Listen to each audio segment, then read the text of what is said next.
Coming up on 5 Minute News. Trump administration strips CDC of control of COVID data.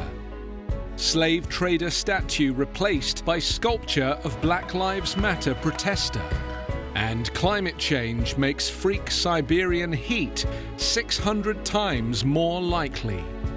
It's Thursday, July 16. I'm Anthony Davis.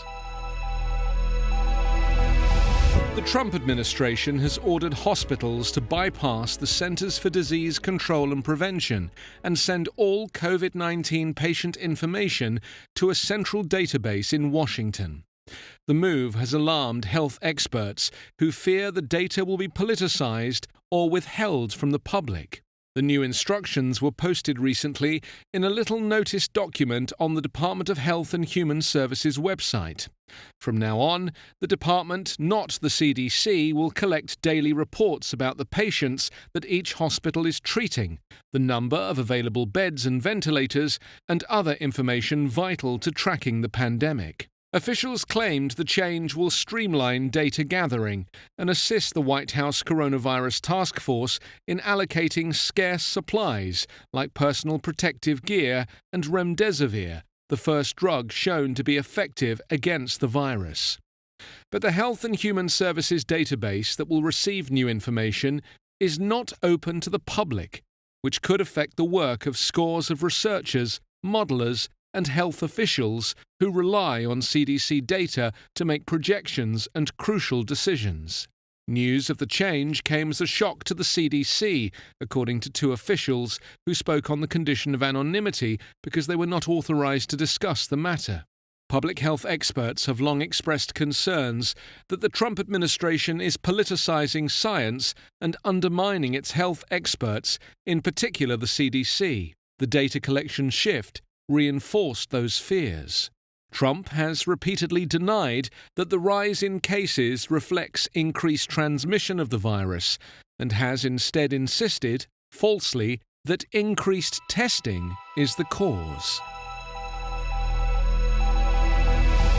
A statue of slave trader Edward Colston was replaced in Bristol, England, on Wednesday morning, with a sculpture of one of the protesters whose anger brought him down.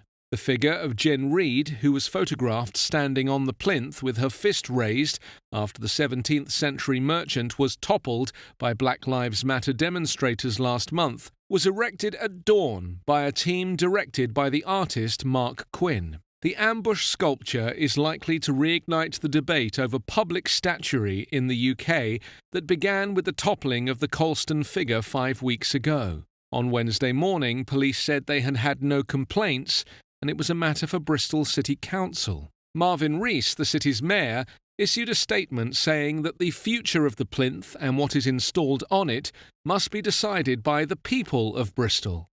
He said the sculpture was the work and decision of a London-based artist and added it was not requested and permission was not given for it to be installed. But he stopped short of saying that the council would act to remove it. Arriving in 2 trucks before 5 a.m., a team of 10 people worked quickly to install the figure of Reid, who said she had been secretly working with Quinn on the idea for weeks. It came as a complete surprise to the authorities, who were yet to announce their plans for the plinth. A cardboard placard reading "Black Lives Still Matter" was placed at the bottom of the plinth. Shortly after the vehicles drove away, Reid stood in front of the statue with her fist in the air. "It's just incredible," she said. "The most powerful moment of the morning," she said later, was watching children stand next to it and raising their fists. Black children and white children together. Reid, a stylist, attended the march with her husband, who was one of the group that rolled the statue of Colston to the river after it was pulled down. Quinn, whose best-known works include his blood-head self-portrait Self, said Jen created the sculpture when she stood on the plinth and raised her arm in the air. Now, we're crystallizing it. Nearly impossible without man-made global warming, this year's freak Siberian heatwave is producing climate change's most flagrant footprint of extreme weather, a new flash study says. International scientists have released a study that found the greenhouse effect multiplied the chance of the region's prolonged heat by at least 600 times, and maybe tens of thousands of times. In the study, which has not yet gone through peer review, the team looked at Siberia from January to June, including a day that hit 100 degrees for a new Arctic record.